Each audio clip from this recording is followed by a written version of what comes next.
I guess the question is, what's the first step to take in healing from codependency?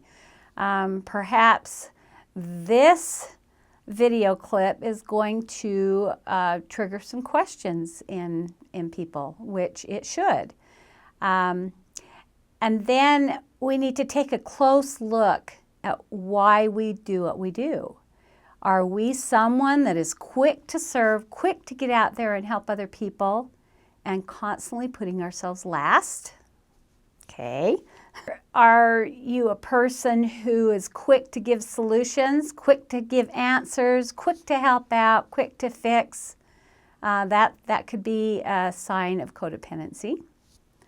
Another question to ask ourselves is, are you one to, if you were asked what your talents and abilities are you one to say, I don't have any talents or abilities? Are you in touch with yourself enough to know that you're somebody of value? Are you willing to share your talents and gifts with others? Are you willing to live big? Or are you stuck in a very diminished mindset? Okay, are you stuck? Don't know where to go or how to go. If somebody were to ask you to tell about yourself, how easy is that? If your children are not making the kind of choices you want them to make, do you feel like a failure as a mother or as a father? Do you feel like it's you that's done something wrong? Or are you able to put the responsibility away from you and not be critical of yourself as a parent just because your children aren't making the kind of choices that you think they ought to make? When I hear someone give me a real big compliment and say, you are such a good mom because of something they see in my children, well, then you have to take that same comment and say, you are such a bad mom because of something they see in my children. And if that's where it can go, then that's a big red flag of codependency, because we need to be fine no matter what's going on around us. We need to ask ourselves why we do what we do. What's the intent behind it? Is it because, and this is where it's really hard to make a distinction, because all good people who are codependent don't recognize that everything's centered around themselves. They don't see that. We can't even believe that we would think that way. And so we need to take a good, honest look at what we do. We need to look at when we are met with disappointments or loss. How does that affect us? Is it really devastating, or are we able to move on with our lives? There's a difference between sadness over loss and being devastated over loss, feeling like our world's bottomed out, feeling like we don't even know who we are anymore, such as a spouse who has been taking care of a very critically ill husband, or a mother or a father who is caring for a critically ill child. And if that child or that husband were to pass, then how are they then? How easily are they able to pick themselves up and go on with life? Or do they succumb to depression and can't get on with life? That could be a really big red flag for codependency, because again, codependent people judge who they are, or they define who they are about according to what's what's beyond themselves, what's outside of themselves, how everything outside of themselves is doing. And so I see a lot of people who get so wrapped up in their children, their husband, their callings, they get so wrapped up, and then when it's taken away, they don't know what to do with themselves. And I put myself in that category because I've had many times when that was the case, where sadness was not sadness. It was just total grief. It was a horrible experience. I remember when our children, some of them needed to go to therapy to get some help with some issues they had with some of the challenges they'd had as little children.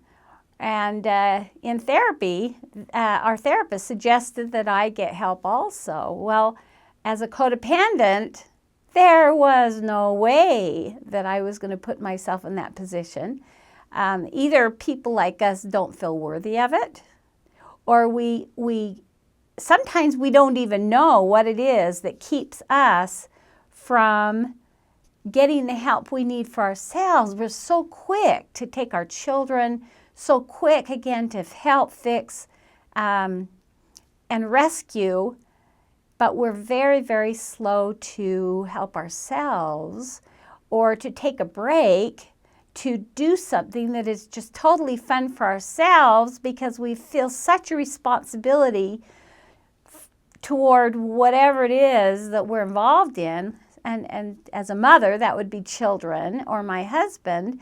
And as a codependent, you just don't take time for yourself like every single one of us need to maintain good health or to achieve good health, good mental health. How do we handle confronting people?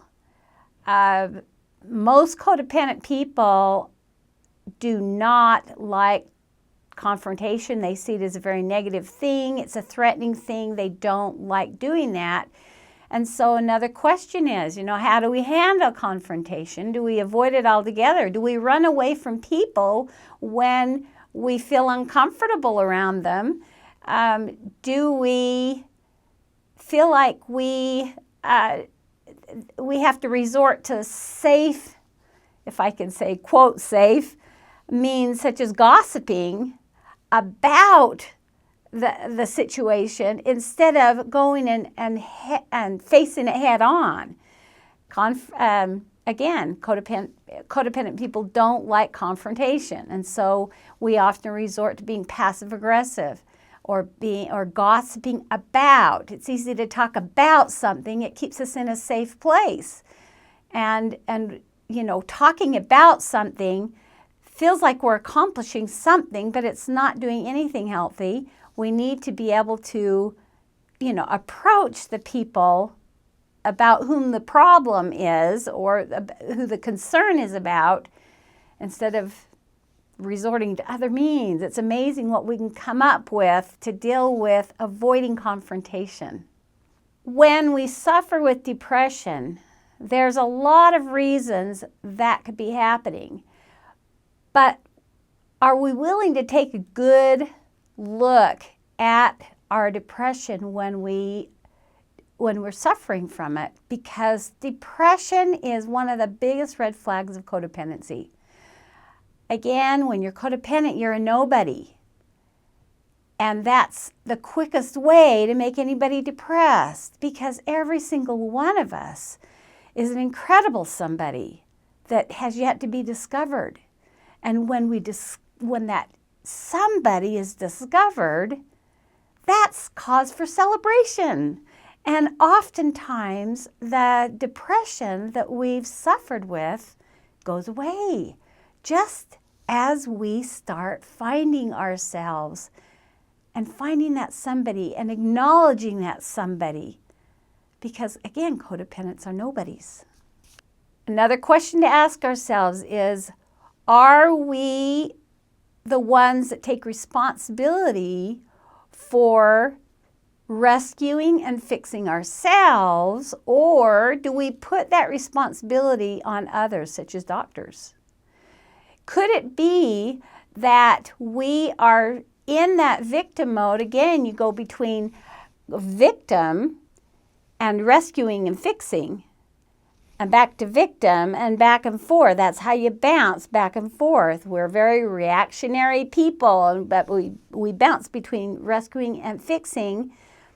So when we're in the mode of always wanting someone else to fix us, help us, make us better, we need to ask ourselves, are we in that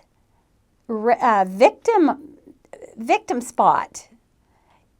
And that, are we in the pattern of that codependent, bouncing back and forth? Is that where we are, is in that victim?